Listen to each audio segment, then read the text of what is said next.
right, so we are live. I'm going to go ahead and tweet this out real quick, but this is episode 13 with Erick Casallas, who is somebody that I definitely look up to within their work, and I've been kind of following you low-key. I've been a Casallas fan for a minute here. Oh, thank you. Yeah, no, but I've always heard good things about you because you were back at Immersion too, right? Back Yes. Yeah, so people, you were the gold standard. People would bring up anything good that would happen. People would be like, "Remember Casallas?" And like, "Hey," so you made an impression there even after a while. So I'll hand it over to you if you want. If you can introduce yourself to the audience or the crowd.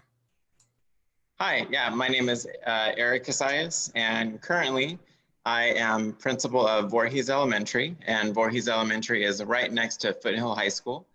And one of the unique things about Voorhees Elementary is that we are a dual immersion elementary school, one of two in the Bakersfield City School District.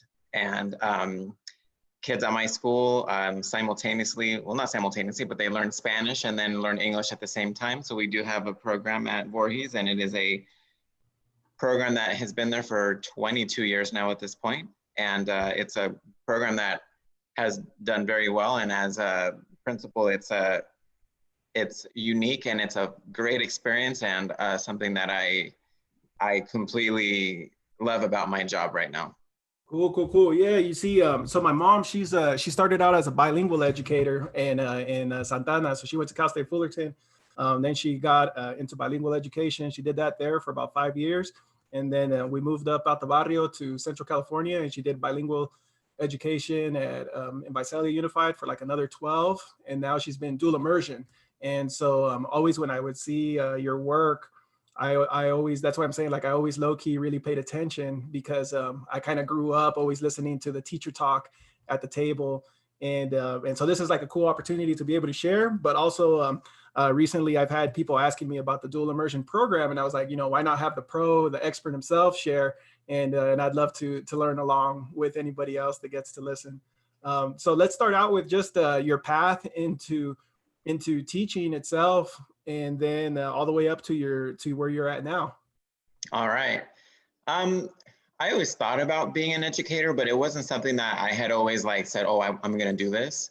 I changed my major 3 times when I was an undergrad at UCLA. I didn't really, I thought maybe I'll go into the medical field, or maybe I'll go into social work or this.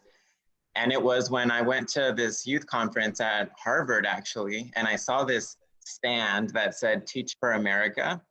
And then I was intrigued by this whole notion that you could become a teacher in a urban setting in a random part of the United States, and then you learn how to be a teacher there. And then I figured, let me apply for this. So my senior year at UCLA, I applied for Teach for America, and I got in. It's a pretty rigorous program to get into. You have to write essays, interview, do sample lessons and so forth. So I got in, and my first kind of teaching boot camp where I learned how to be a teacher was actually in the Bronx in New York City, PS 128. Really? And I was in a bilingual classroom with little Puerto Rican kids que hablaban con sus acentos bien, with their accents that were really thick, and it was wonderful. I loved it. And my placement for my Teach for America experience, so boot camp teaching was in New York City. Then I got placed to teach in East Los Angeles, right by Garfield High School, so where the Stand and Deliver is all about. Yeah. And I loved it. It was a unique experience. I taught there for 3 wonderful years. I had the best kids. I still keep in contact with some of them, and they're in their mid to late 20s now. I was a 5th grade teacher, and got to teach in a community like East LA. It really teaches you a lot about what it is to be with other kids who are raised by immigrant parents or came here and so forth. So, but on a new teacher salary in the city of Los Angeles, I was slowly realizing that owning a home and things like that were going to be hard. So I managed to transition back to Kern County, which brought me back to Bakersfield, where I eventually landed teaching I taught in Delano for a year, and then I taught in Bakersfield at Emerson Middle School.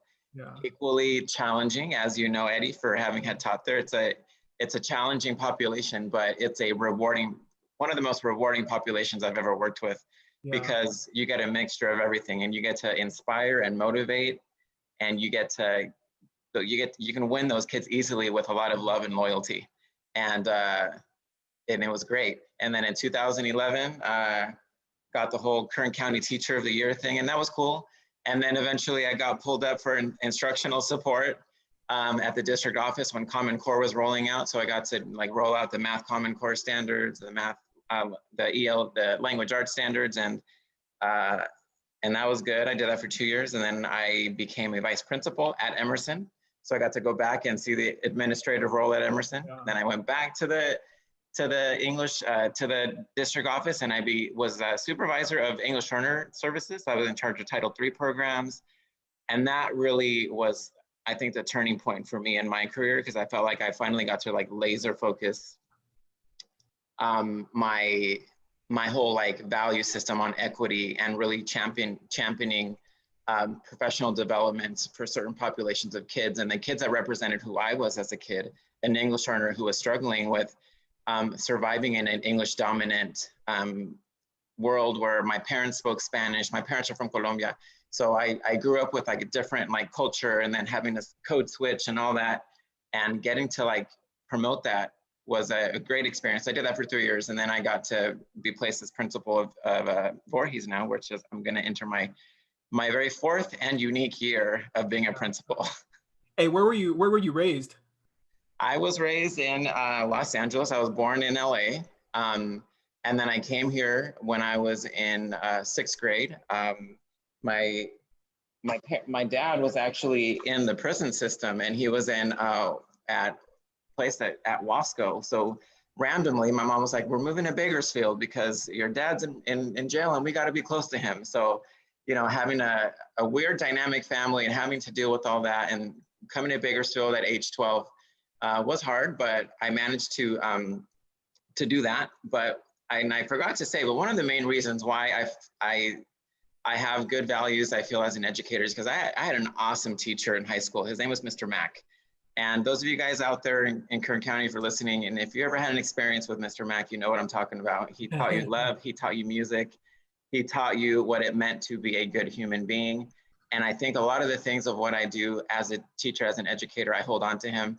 I have his picture in my office. I made a little like digital classroom, his pictures on my digital classroom. Cool. He's a constant reminder of why I do what I do, and why I need to do it with heart and with passion.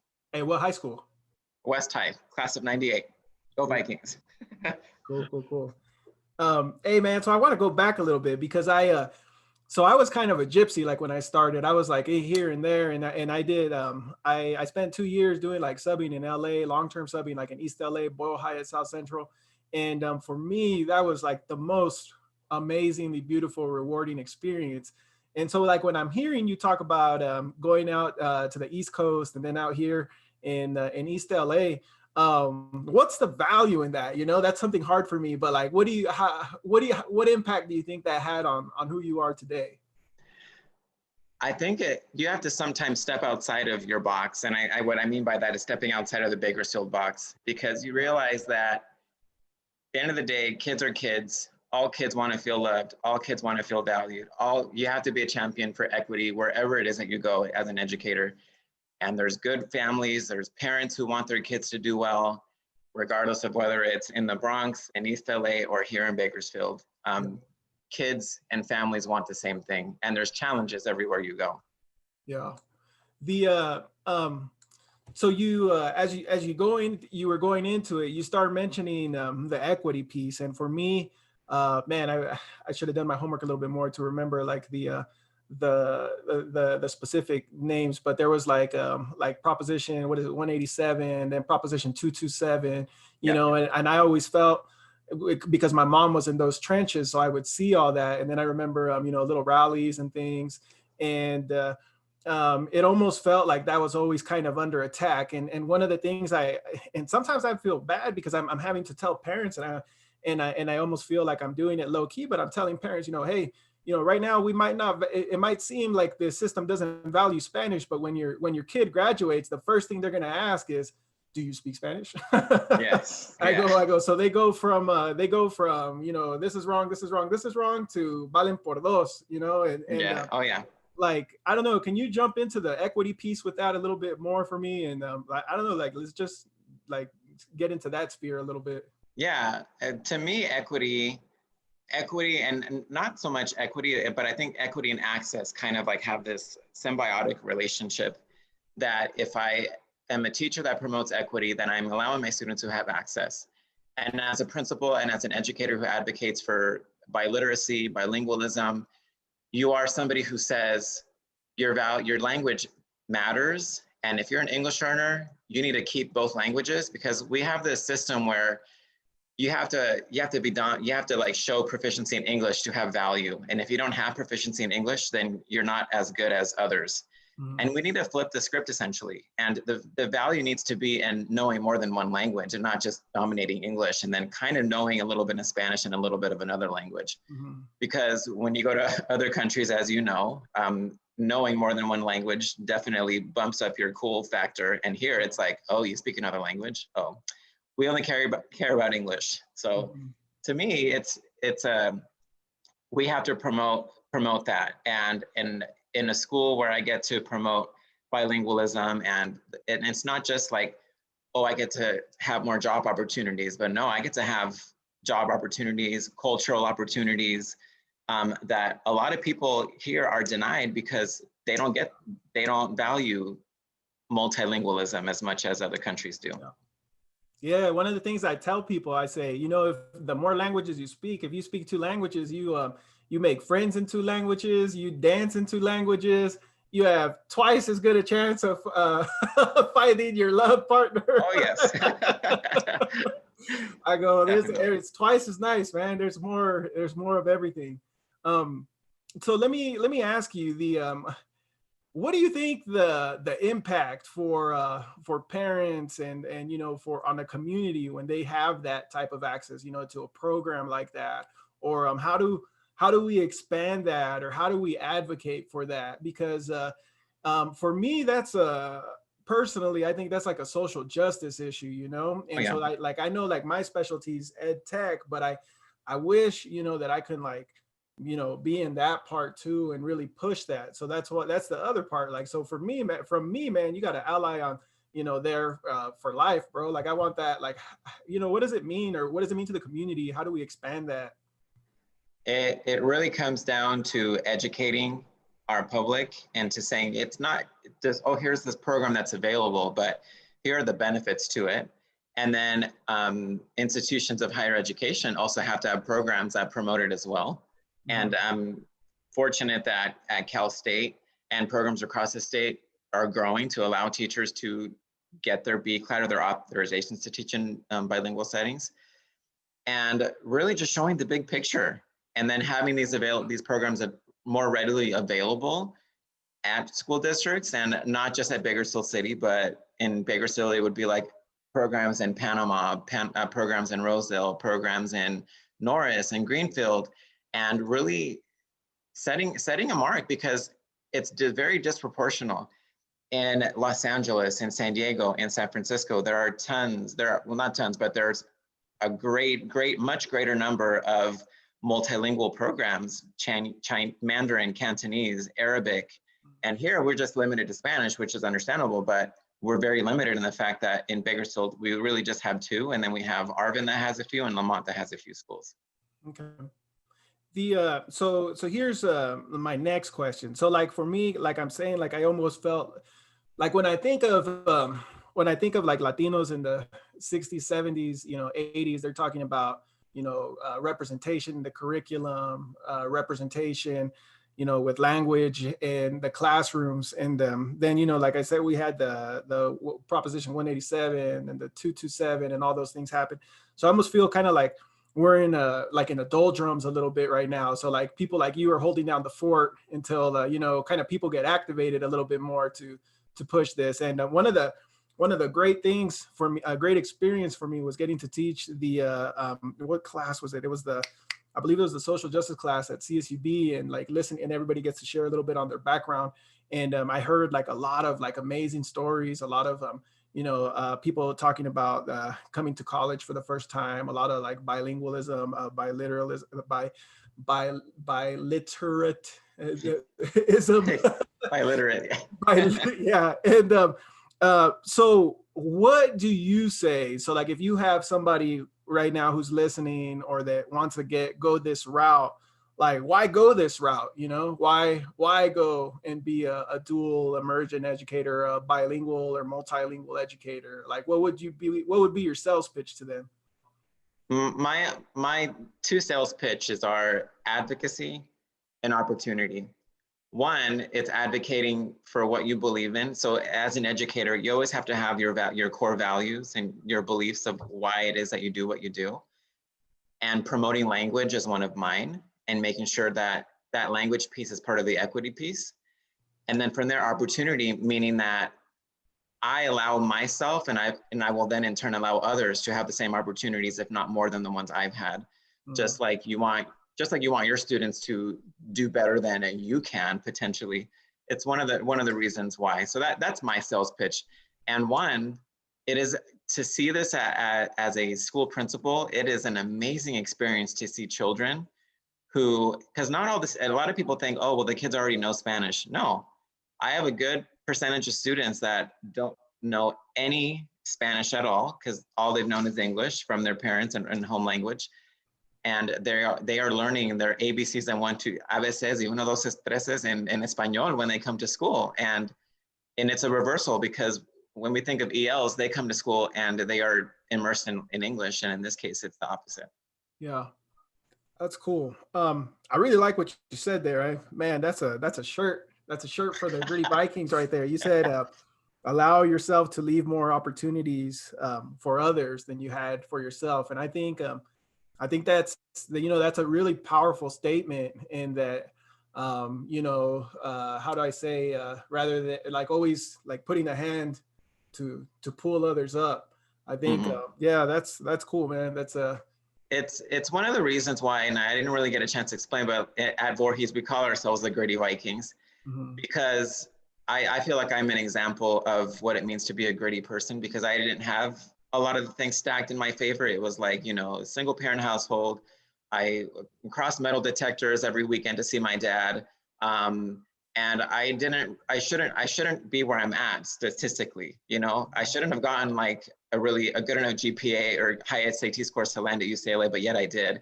And why did I do that? It's because I saw that hard work will eventually get me out of the situation of which I'm in. So we think about like situational poverty and cycles of poverty. Like, how do you get out of that? Really, the only way that people can get out of that is through education. So, through grit, through hard work, through whatever road you take to get there, education is the road that will eventually get you. It's the way to the American dream, essentially, because it still does exist. Yeah. No, I agree. That's well said. So something, it's tough, man, because and I know you get to work with it more, especially in BCSD. Well, in California, when we have a large population of immigrants, people coming to attain that, and it's tough because I feel like more recently there's almost been a very like anti like immigrant sentiment. So like if I can.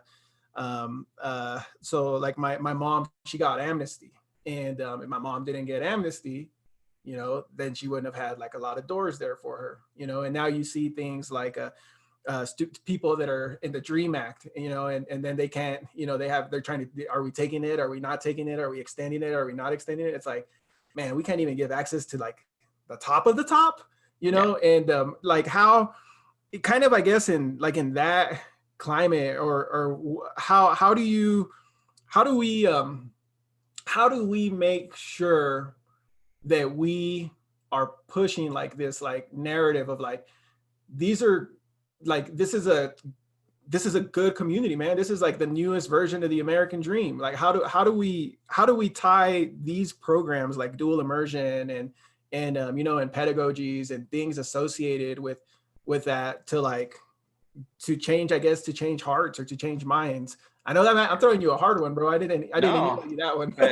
It's an easy one for me, and I'll tell you why. Because even as an administrator, there's always a lot of noise and there's always going to be a lot of distractors, but essentially you have to like block out the haters and you have to make sure that you are eliminating all that extra noise that's there, because people are always going to hate on you, whether you believe in multilingualism, whether you believe in equal rights for whoever, right? Or, you know, even the Black Lives Matter movement, somebody's going to be upset by whatever your belief system is, but you have to stay the course, and you have to find your advocates, find your allies, find the people that promote your message. I'm a huge fan of Dr. Jose Medina. For those of you guys who are listeners out there and like the work of multilingualism, Dr. Jose Medina, follow him on Twitter. I totally like fanboy him. I follow him on all social media platforms, and he's like a low-key throwing shade on TikTok even. But he is like this Latino gay man who just believes in everything about language, and he just says it como novela. You know, he like says it with attitude. I love it. Yeah. And I retweet him pretty often. He's like the person I retweet the most. Yeah, when you have people like that you can say, you know what, like, because he can, I can as well, and I can do that in my community, and then we'll replicate it across, and we'll just kind of, you know, all support each other in some way. Yeah. Let me ask you this part, and this one's one of the parts that that really stood out to me, and I don't know, you just your thoughts on this. So with when we were doing summer school, I had I realized, like, you know, all the parents are right here, and so I invited them to participate in the lessons. I just put the lesson half English, half Spanish. I asked some of them if they wanted to read. They're reading. You know, they're participating. We're kind of like a pair sharing. You know, share with your partner, and the partner's the mom or the, you know, the dad and whoever's there. And something I realized was, and I mean, I know it to be true, but like, I don't have academic Spanish. I don't, you know, I can't teach. I can speak Spanish well, but I can't teach 4th or 5th grade academic Spanish in a setting. And it was interesting to me because I realized, you know, when they're coming and their kids are going into English only, like some of their great strengths, they lose them. The kids lose them, you know, like it's like we're intentionally losing them. And so let me give you like another example. I remember like in Spanish, they'll say, they'll have words that are a little bit more advanced than what we say in English. So in English, like we'll say, you know, the phone died. It's like, your phone didn't die. Se descargó, you know? Yeah. Not charged. It's discharged. Yeah. Yeah, it's discharged. Yeah. In English, you know, you might say something like, "Oh, they're drunk." It's like, no, they're inebriated. Están inebriados, and it's like, yeah, there's another little level, you know. Oh yeah. And so what do you think about that? Like and I guess, I don't know, man, I hope you knock this one back out the park too. Like, yeah, the culture loss with the language. Like, what do you think about that? Yeah, well, just putting it out there, Spanish is a beautiful language. Like, you listen to Shakira's songs, her versions of her songs in Spanish are much more beautiful than when she translated in English. Like, in English, it's just a whole different, like, okay, that didn't make sense. But I make a big point of this in my 4100 class that I teach at Cal State as well, when I give my lecture on tiered vocabulary, which is Isabel Beck's work. And Spanish has a great deal of like tier 2 and tier 3 vocabularies. And as you said, like, I remember my parents always telling me, tranquilo, tranquilo. And our English speaking parents don't say, be tranquil, right? They'll just say, hey, sit down. Yeah. So there's a lot to that. So yes, we do lose that vocabulary because it doesn't quite translate the same. Like our academic English doesn't quite match the academic Spanish that's there. Yeah. And yet when you see that, you make those connections, and those cognates that are there in Spanish, like tranquil, tranquilo, placid, and all the other cognates that are there, you see that switch that students make. And that's a lot of the theorists always say that cross-linguistic transfer that they'll make between English and Spanish. So for those parents that are afraid of putting their child in a bilingual setting, our brains are naturally programmed. They'll do that. They'll make it happen. You just have to ride the course, and you will dominate both languages in about 5 to 7 years. That's cool. What was the name of the author you said again? You said Isabel Beck. Isabel Beck. Yeah, because I remember even in Spanish, like when we would be talking about our like the positions in soccer, they would say like medio de contención, and it's like, whoa, we don't say contending midfielder. Like, yeah. It's a little bit different. Yes. Here's another one for you, but this I noticed is taking place. I got to go to Mexico more recently, and I remember, and then I just reading some articles, and but something also like I like to say that a lot of the Latin American inheritance, la herencia, is also the food and the culture that comes tied with the food. And I noticed that like we have to if you want to that's a hard one. You got to keep that like yeah, and if you're going to keep it, you got to the effort to keep it, you know, especially like in a consumer like culture, like it's very easy not to keep it. And so like I've made like a big attempt to try and keep, you know, learning dishes, asking my grandma. And then but when I went to Mexico and I realized that like a lot of the free trade, what happens is like the surplus foods from the US go in that direction. And like consequently, like in Mexico right now, I believe it's like the second or the first like most obese country. But when I look at like the stuff that my grandma cooks and the old school stuff, it's like, hey man, that's not that's not food that leads to obesity. Like the foods that you're seeing now, like the burritos and everything like super fried coming out. But how do you see like the foods, traditions, and everything tied to the culture of the language? And I don't know, like what can we do to like preserve that? And I've been thinking like doing like recipe type of assignments, but I don't know. What are your thoughts? Yeah, that's a whole podcast in itself. Don't Yeah. get me started on food because yeah, I'm a secret foodie. I love all kinds of food. But when you look at, and I'm gonna put a book right here. I don't know if your people can see the video, but it's Yeah. the guiding principles for dual language education. And Dr. Jose Medina, who I talked about earlier, is one of the co-authors. And there are three pillars to the guiding principles. The third pillar is multicultural education, essentially. So part of knowing more than one language doesn't just mean that you know the language, but you know the culture. And part of culture is food. So yeah, I'm all for that. Like one of the things I love about Voorhees and what I loved about East LA is why, as a first year teacher, I gained like 30 pounds. Is because I was constantly being given like pan and tamales and all this. And yeah, we definitely need. And I, you know, unfortunately, with the current status of things, that's probably going to be put on pause for a while. But yeah, food lessons and food exchanges and doing things where we value each other's linguistic repertoire and recipes is an essential piece of what we do. Cool, man. Thanks. Just let's see. If you got any advice for anybody, so I'm gonna be sharing this with master students. If you got any advice for anybody that wants to get into administration at some point, or that wants to fill into that role, if you could like speak to them. Yeah. Administration is hard because there, like I said earlier, there's a lot of noise and a lot of distraction that can take you from the work that's essential to what you have to do. And it's always going to be there. But you have to stay central to what you believe in and know that your experiences have brought you to where you're at. So if you're ready for that role, you do it. Take your time. I mean, I know a lot of people that kind of go into it very soon, and they do perfectly fine.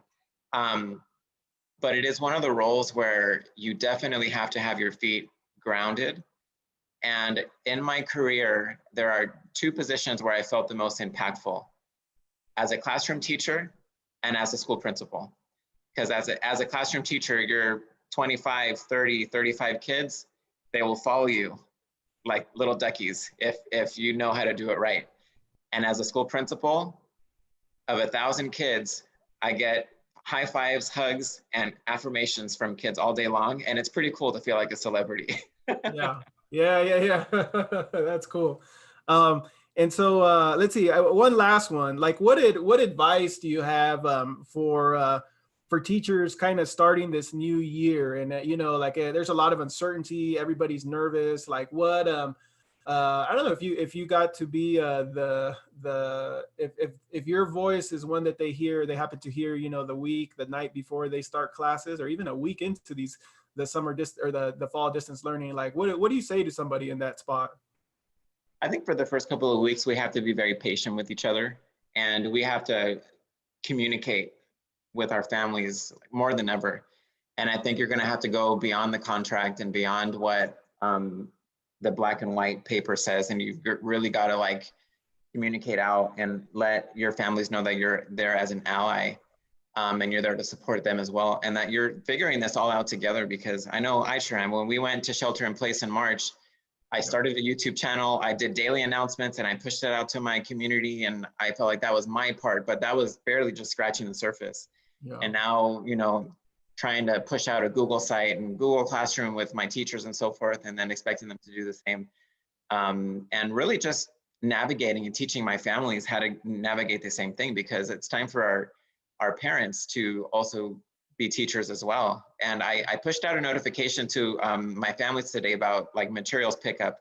And in there, I had to make sure that I said, parents, thank you for being so wonderful at this time when we all have to work together as a team. Because if we're not thanking the parents for what they're doing as well, because a lot of them are giving up hours at work, or they're having to find a family member that can sit with theirs, or they're leaving their kids alone for certain hours, whatever. There has to be a lot of trust in the system as to what we're trying to implement as we're going around here.